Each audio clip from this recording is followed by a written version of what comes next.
freedom money. This is probably the most important lecture in this course because it really gives us the background for understanding why we need Bitcoin.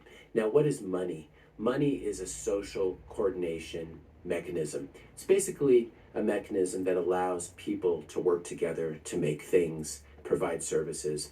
There's this famous example, which I'll link to below, from Milton Friedman, talking about the simplicity and beauty of the pencil and how no one in the world really knows how to make a pencil. It's very complicated.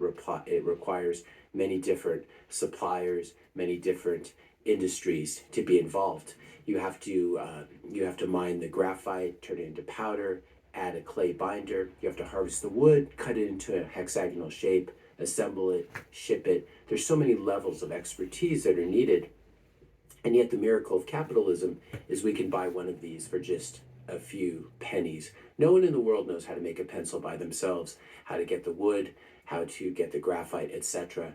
But through the use of money as a coordination mechanism and as a technology, we're able to produce things like this. So I'll link to that video, that famous Milton Friedman video.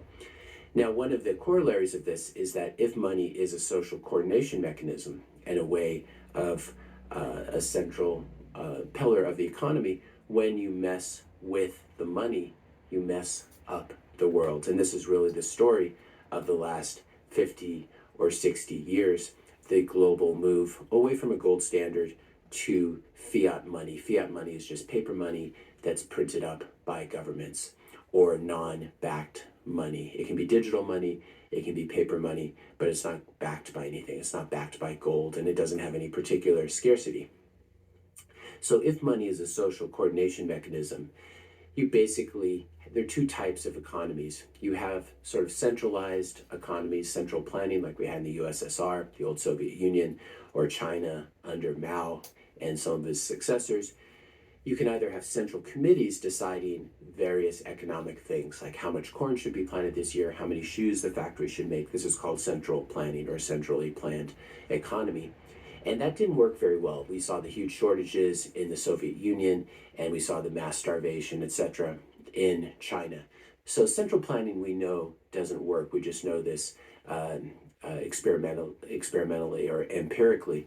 The best way to allow markets to work and to provide for the people is allow the markets to be as free as possible.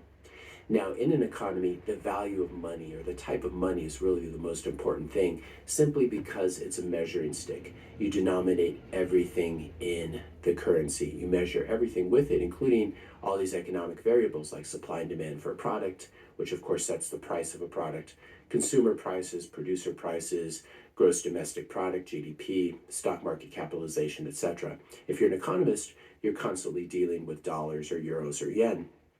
But the problem with this is that the value of this money is constantly changing because more of it's being printed by the central banks. So it's a little bit like trying to measure the length of something with a ruler. If you're an economist and you're dealing with various economic variables, you're trying to measure them with the length of something like a ruler that's constantly changing length. And this is one problem with economics. In physics, for example, we have various constants like c, which is the speed of light in a vacuum, the Avogadro constant, the Planck constant, Boltzmann constant, etc. In economics, the problem is we do not have any real constants. The one thing that would be a constant would be the money. That'd be the unit of value, the medium of exchange, the store of value, and what everything's denominated in.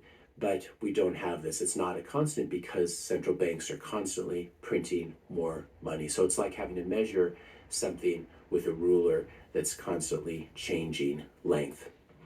Now, Bitcoin fixes this because it really is the new universal economic constant. Its future supply is known by everyone. It's easily verifiable, unlike gold, whose future supply is not known. We don't know how much gold's in the ocean or in outer space, etc. So Bitcoin really is like a special ruler, a golden ruler in the sense of a measuring stick that can be used to measure everything else.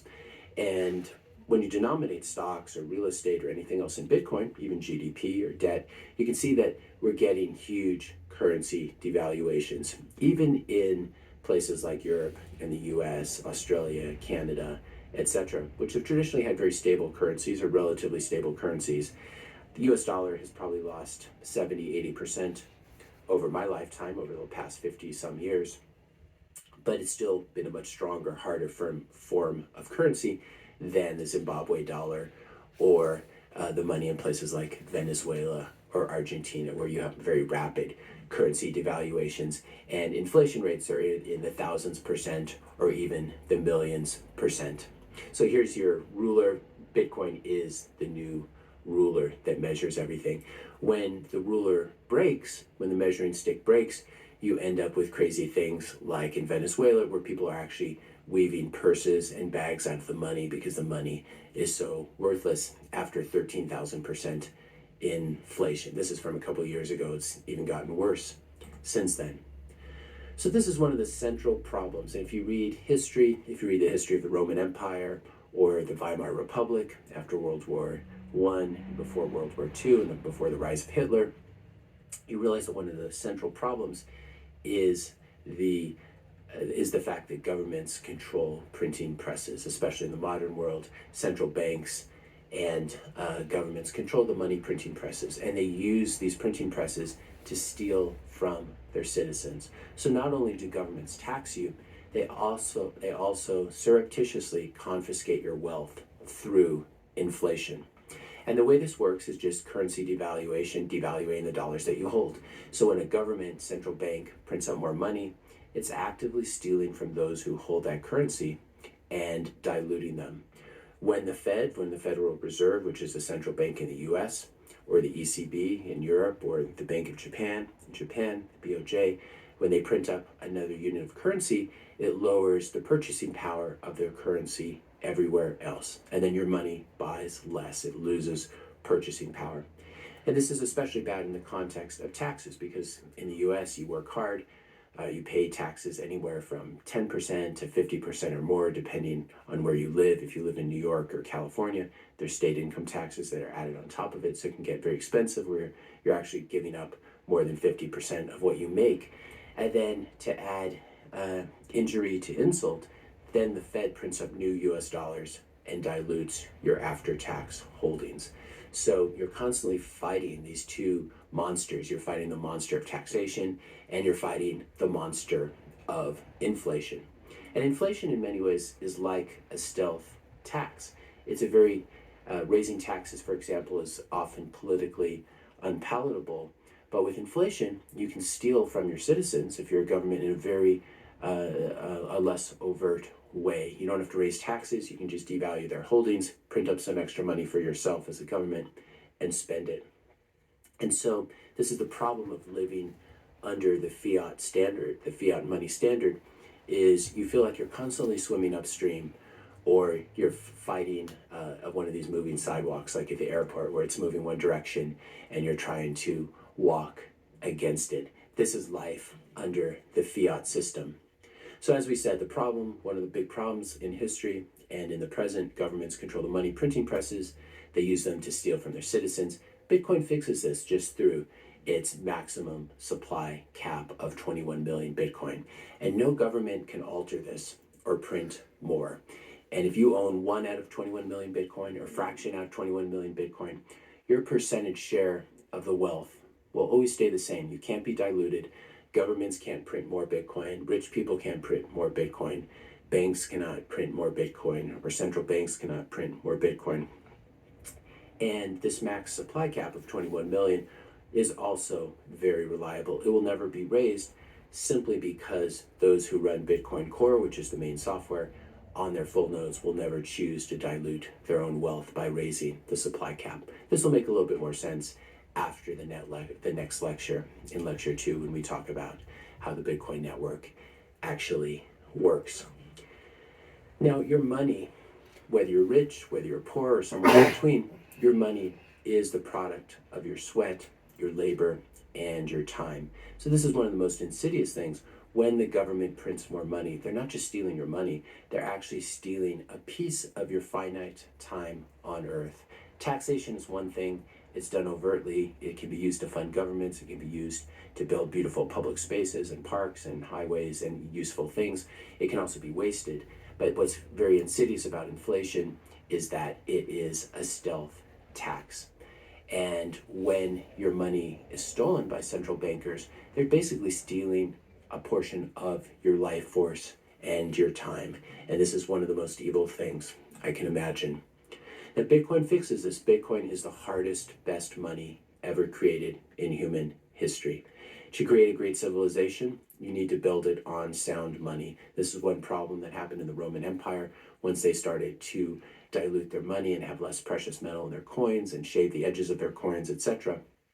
Their civilization began to fall. And so to create a great civilization or a great culture in which the arts and music and literature and all these good things flourish, you need to build it on a foundation of rock, not a foundation of sand like gold, like fiat money. Now, traditionally, this foundation of rock was gold, was physical gold. Gold is a very hard form of money. It holds its value and its purchasing power over time, or at least it has done traditionally. Bitcoin is even harder money. It has a higher stock to flow, and just like gold, you can send it to your future self or descendants and it'll still hold its value. It's a hedge against central bank monetary inflation and monetary devaluation. Now, 1 ounce of gold, physical gold, has always bought a nice men's suit, or a horse, something like this. It maintains its purchasing power. And Bitcoin is just like this. It's digital gold, but it is better. It's a way of sending value and hedging your purchasing power, sending value to your future self, your descendants, or sending value anywhere in the world. But unlike gold, Bitcoin is better because it can be magically teleported anywhere in the world in a matter of minutes or even seconds. And unlike gold, it's very easy to store, it's very easy to hide. You can walk across a border with $1 billion worth of Bitcoin in your head. Impossible to do, obviously, with physical gold. So Bitcoin really is the hardest form of money ever created by humanity, and it really is gold for the digital age. Bitcoin creates freedom. It makes financial self-sovereignty possible. You can hodl Bitcoin or hold Bitcoin on a hardware wallet and become your own bank. You can then send it to anyone in the world without needing anyone's permission. You can also use Bitcoin to support the political leaders that you like, whether they're official or underground, without having to worry about PayPal or Venmo canceling you. So in this way, Bitcoin is a form of political speech or free speech. If PayPal doesn't like who you're sending money to, they can freeze your account. And this can be on the left or on the right, of course. Bitcoin is for everyone. It's paradoxically, it's such a free system that it's for your political allies, it's for your friends, and it's for your political enemies as well. It's really open to everyone, and this is one of the beauties of it. No one controls the network, and you can send or receive money to anyone you want and from anyone you want. Anyone can plug into the Bitcoin monetary network and use Bitcoin without having to get anyone's permission. So it's money, it's real money for the far left, for the far right, and for everyone in between. As we said, Bitcoin is a form of free speech because it allows the expression of political views without censorship. And I should emphasize here that Bitcoin is not just for Americans who have certain traditional values in terms of the founding fathers and the Constitution, etc. Bitcoin is for everyone. Bitcoin is a gift to humanity. It's for everyone, regardless of nationality, race, gender, religious beliefs, economic status. It's for poor people, it's for rich people, it's for everyone. It cannot be printed up and used to bail out the banks or Wall Street, unlike the US dollar. Bitcoin cannot be debased, cannot be printed up, cannot be censored, and it really cannot be stopped. It's an open source form of software that can spread anywhere. Anyone can run Bitcoin core software. So Bitcoin really is freedom money, and it has a special property that it takes your greed and transmutes greed into freedom. So people get interested in it for its properties, like its permissionlessness or its censorship resistance, or what people humorously refer to as its NGU technology, number go up technology. Bitcoin attracts people, especially when it's in bull markets and it's going up and people see their neighbors getting rich, and so they want to get in on it. But what this does is you may come into Bitcoin because you're greedy or because you want to increase your wealth, which is certainly nothing wrong with that. Maybe I'm using greed in a sort of a neutral way here, not as a not labeling it as a sin or something, but Bitcoin harnesses this natural proclivity of people to want to increase their wealth. It harnesses their greed and it transmutes it into freedom. The more time you spend with Bitcoin, the more you begin to value freedom. Bitcoin is freedom money and it's freedom technology. And in many ways, it's the digital fulfillment of the American dream, which is really the dream for all people. The dream of property rights, where they cannot be confiscated, the government cannot arbitrarily take your things. And with fiat money, the government does arbitrarily take your things. It devalues the money in your savings account, for example. Bitcoin allows real property rights, free speech that cannot be censored, as we've been talking about. And Bitcoin is really a great example of the kind of decentralization that the founding fathers in the US were looking towards. They were trying to escape from the British monarchy.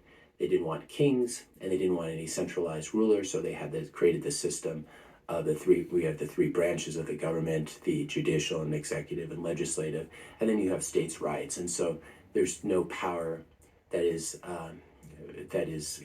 concentrated in a single individual. And this is how the Bitcoin network functions as well. It's a network of full nodes and miners, and there is no center. There is no there, as Gertrude Stein used to say.